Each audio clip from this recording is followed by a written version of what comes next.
नमस्कार. आम्ही सारे खवयेच्या या भागात सगळ्यांचं अगदी मनापासून स्वागत. परवा काय झालं, मी घरी बसलो होतो शांतपणे, सकाळी पेपर वाचत होतो आणि माझ्यासमोर छान असा बाऊल भरून वांगी पोहे आणि असं कोमट दूध होतं.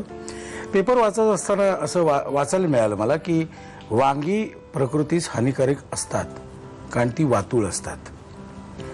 सोयाबीनचे पदार्थ हे भारतीयांनी खाऊ नयेत कारण ते प्रकृतीला सूट नसतात. दूध हे पचायला जड असतं त्यामुळे ते शक्यतो आहारात घेऊ नये. आणि हळूहळू मी ती लिस्ट वाचत पुढे गेलो. नंतर लक्षात आलं, आईला आपण जे खाते ते सगळंच चुकीचं आहे. पेपर फेकून दिलं, दुसरा पेपर घेतला, दुसरा पेपर वाचायला लागलो. वांगी नियमितपणे खावीत.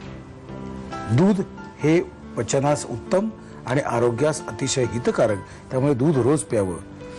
हाही पेपर बाजूला ठेवून दिला. शेवटी कसं असतं माहितीये का, ऐकावे जनाचे आणि करावे मनाचे. गोंधळ होतो ना डोक्यात, मरू दे, हा चोपला. हे म्हणजे कसं माहितीये का, एका पेपरात असतं आपलं राशी भविष्य. आज तुमचा दिवस अतिशय आनंदाचा जाणार आणि त्याच राशीचं भविष्य दुसऱ्या पेपरात असतात, आज दुःखाचा दिवस आहे. काय होईल काय सांगता येत नाही, आपण त्या नादाला लागायचं नाही. पण मी ठरवलं ह्याचं काहीतरी सोक्ष मोक्ष लावायला पाहिजे. हे काय लफड आहे नाही का. म्हणजे एकदा हे खाऊ नका म्हणतात, एकदा ते खाऊ नका. आणि हल्लीचा एक लेटेस्ट विनोद म्हणजे लो कॅल.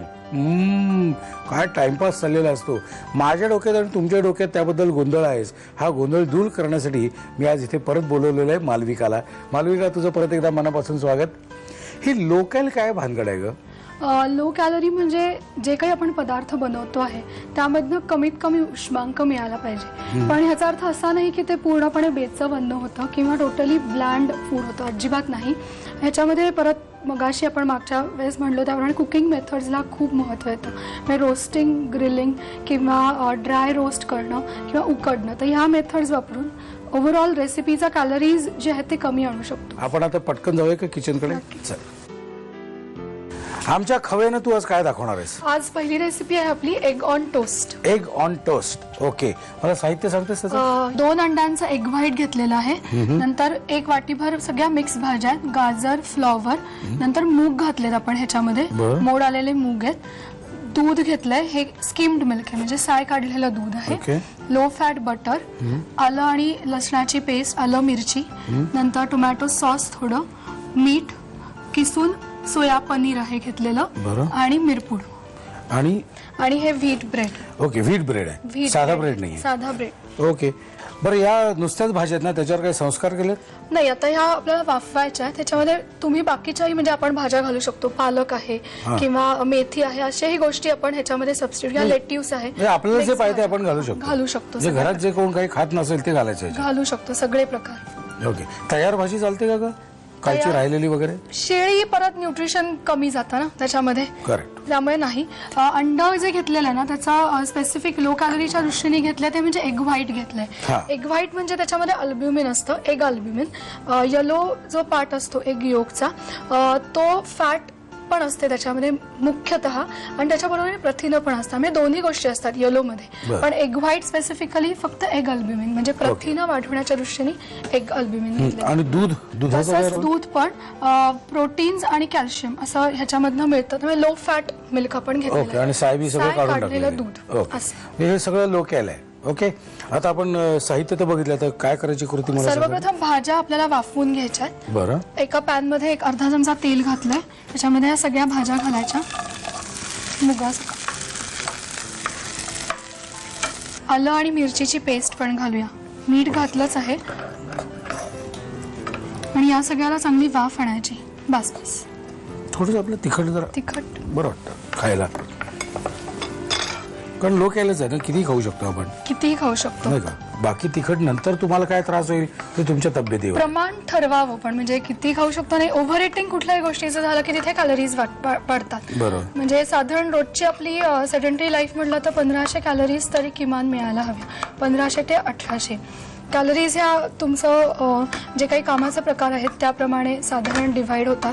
त्यामुळे 1500 ते 1800 कॅलरीज. आणि जर ओव्हरवेट असेल तर आम्ही कॅल्क्युलेशन्समध्ये -500 कॅलरीज देतो. 1000 कॅलरी हां, साधारण 1000 ते 1200. आणि ह्याच्याबरोबर तितकीच प्रथिनं पण गेली पाहिजेत. प्रथिनं म्हणजे स्त्रियांमध्ये निदान 50 ग्रॅम आणि पुरुषांसाठी 60 ग्रॅम. आपल्या व्हेजिटेरियन डाएटमधनं तशी एक साधारण 20 ते 25 ग्रॅम प्रथिने जातात. म्हणून या रेसिपीत अंड वापरले. याचा अर्थ असा नाही की पूर्ण शाकाहार वाईट, मांसाहार वाईट असं नाही. मिक्स डाएट असलेला केव्हाही चांगला. ओके, आता हे आपल्याला शिजवून घ्यायचं ना? वाफ आणायची, फक्त वाफ आणायची. मी भाजी शिजवून घेतली आणि ती थोडीशी क्रश केलेली आहे आपण. हा, ही अशी क्रश केलेली भाजी आमची तयार आहे. आणि या फ्राईंग पॅनमध्ये एक लो फॅट बटर टाकलेलं आहे. आणि ते का टाकलंय हे काही मला माहित नाही, ते आपण तिला विचारूया. काय आता करायचं? अंड्याचं आपल्याला आता एक स्टफिंग सारखं बनवायचं. ओके, बटर घातलं, नंतर ह्याच्यामध्ये एग व्हाईट जे आपण काढलेलं आहे ते घालायचं आणि दूध घालायचं एकीकडे. दूध घालायचं एकीकडे. हे काहीतरी वेगळंच कॉम्बिनेशन आहे असं तुला वाटत नाही? व्हाईट सॉस मध्ये साधारण ह्या गोष्टी केल्या जातात, पण तो थोडासा एक फ्लेवर देण्यासाठी आणि प्रथिनं वाढवण्यासाठी दुधाचा वापर केला. हा पदार्थ सुचला कसा तुला? काय पाहिजे तुला? काय केलं? आलं आणि मिरची घालायची आणि मीठ घालायचं ह्याच्यामध्ये. तयार ज्या भाज्या आहेत त्या आता ह्याच्यामध्ये ऍड करायच्या. काय कॉम्बिनेशन होणार मला माहित नाही. नाही, खूप सुंदर लागतं. तुझ्या चेहऱ्यावर कॉन्फिडन्स दिसतोय म्हणून मी करतोय. हो, अंड्यामधनं चांगल्या दर्जाची प्रथिनं मिळतात. हे खूप महत्वाचं आहे. हाय बायोलॉजिकल व्हॅल्यू प्रोटीन असं म्हणलं जातं अंड्याला. सध्या डाएट एग्स पण आहेत अवेलेबल. म्हणजे डाएट एग्स म्हणजे ह्या अंड्यामध्ये कोलेस्ट्रॉलचं प्रमाण काही होऊ शकतं ना म्हणतात. कारण ते ह्याच्यामध्ये जे काही संशोधन झालेलं आहे त्याच्यामध्ये ते असे सांगतात की कोंबड्यांना काही सूर्यफुलाच्या बिया किंवा जवस दिलं जातं. जवसामध्ये ओमेगा-3 नावाचं फॅटी ऍसिड जास्ती असतं. मग ते कोंबड्यांना देऊन त्याप्रमाणे ती अंडी तयार होतात की ज्याच्यात ओमेगा-3 फॅटी ऍसिड जास्ती आहे. आता हे प्रूफ कितपत आहे किंवा असं नाही, पण डाएट एग्स मार्केटमध्ये आलेली आहेत. मग ज्यांना काही अंडी घ्यावीशी वाटतील त्यांनी शक्यतो मग डाएट एग्स मिळाली तर नक्की घ्या. मी काय म्हणतो, अगदी साधा सोपा उपाय आहे.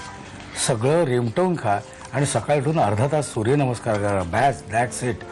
बाकी काय करायला लागत नाही. हे सगळे थोतांड आहे असं माझं म्हणणं आहे. बोलायला काय जाते, मग काय तोंड आहे, कोण धरणार तोंड आपलं. एकीकडे आपण ब्रेड टोस्ट करायला ठेवूया. टोस्टर मधनं डायरेक्ट ब्रेड काढला तरी चालतो किंवा मग नुसता नॉनस्टिकवर भाजायचा. ह्याला अजिबात तेल, तूप, लोणी काहीही लावायचं नाही. परत व्हीट ब्रेडच वापरलाय. व्हीट ब्रेड मध्ये सुद्धा ब्राऊन ब्रेड म्हणून मिळतो की ज्याच्यामध्ये गहू म्हणजे गव्हाचं प्रमाण नसतं. काही वेळा ते ब्राऊन शुगर मिळते त्याच्यात घातली जाते. त्यामुळे रंग त्याचा फक्त ब्राऊन येतो असं. तर शक्यतो गव्हाचा ब्रेड मिळाला तर तो घ्यायचा किंवा सध्या 5 सिरियल ब्रेड, 8 सिरियल ब्रेड असेही मिळतात. त्यामुळे शक्यतो ते घ्यावे. आयडियली पोळी ही उत्तमच. म्हणजे पोळीला आपण सबस्टिट्यूट ब्रेडनी करू नये. कारण आजकाल मुलांना थोडंसं जंक फूड किंवा ब्रेकफास्टला काय खायचं तर ब्रेड घेतलाय, ऑमलेट केलाय, खाल्लं. ब्रेड घ्यावा, तो हार्मफुल नाही. पण याच्याऐवजी धिरडी आहे, थालीपीठ आहे, आपले काही पदार्थ आहेत की जे नक्कीच नॉनस्टिक पॅन वापरून काही वेगवेगळे बदल करून आपण आहारामध्ये घेऊ शकतो. हे मिक्स करायचं सगळं एकत्र. ओके, आता हे फक्त प्लेटवर घेऊन सुरू करायचं ना आपल्याला? हो, तर हे टोस्ट झाला की मग ह्या टोस्टवर हे सारण सगळं लावायचं. अच्छा, तिथेच लावायचं का? आपण प्लेटवर घेऊया ना ते. आणि वरून पनीर जे आपण किसून ठेवलेलं आहे टोफू, ते वरून पनीर घालायचं आणि चव आणण्यासाठी टोमॅटो सॉस थोडंसं लावायचं. हे आपलं आता परतून झालंय. चव येण्यासाठी मिरपूड घालूया आपण. मिरपूड पण चांगली, पचनाला चांगली आहे. उष्ण असतात मिरे जरा, त्यामुळे थोडे कमी प्रमाणामध्ये वापरायचे, पण स्वाद चांगला येतो.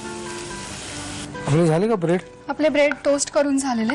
ओके, आता ह्या टोस्टेड ब्रेडवर हे जे आपण तयार केलेलं आहे सारण हे घालायचं. पहिल्यांदा टोमॅटो सॉस लावायचा चव येण्यापुरतं, कारण टोमॅटो सॉस पण प्रोसेस्ड फूड मध्येच येतं. कारण याच्यात प्रिझर्वेटिव्ह असतात, साखर काही प्रमाणात घातलेली असते. पण अगदी कोरडं सँडविच आपण नाही खाऊ शकत, त्यामुळे थोड्याफार प्रमाणात टोमॅटो सॉस वापरून चालेल. हे एकावर एक 2 स्लायसेस ठेवून टोस्टर मधनं काढले, सँडविच मेकर मधनं काढले तरी चालतात, किंवा हे असं ओपन सँडविच घेतलं तरी चालतं, आवडीप्रमाणे. आता हे घालू टोफू. ह्याच्यावरती पनीर घालायचं. चीज वापरलं जातं म्हणजे थोडंसं छान चव यायला किंवा दिसायला अट्रॅक्टिव्ह. पण त्याच्याऐवजी रिप्लेस म्हणून आपण पनीर, म्हणजे प्रथिनं तर मिळतात पण कॅलरीज वाढत नाही, म्हणजे पौष्टिकता ह्या डिशची वाढते. ओके. त्यामुळे मग पनीर.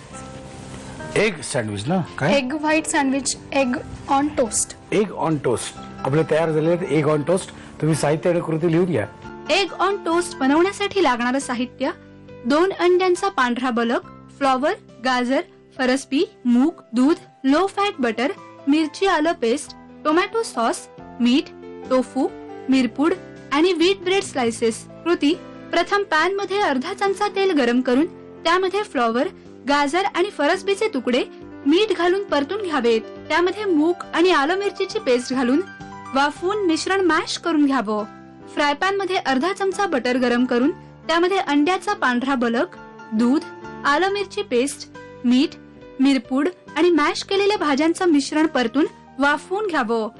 व्हीट ब्रेड खरपूस भाजून घ्यावेत. या टोस्टला टोमॅटो सॉस लावून त्यावर अंडे आणि भाज्यांचं मिश्रण घालावं आणि वरून सोया पनीरचा कीस घालून एग ऑन टोस्ट सर्व्ह करावं.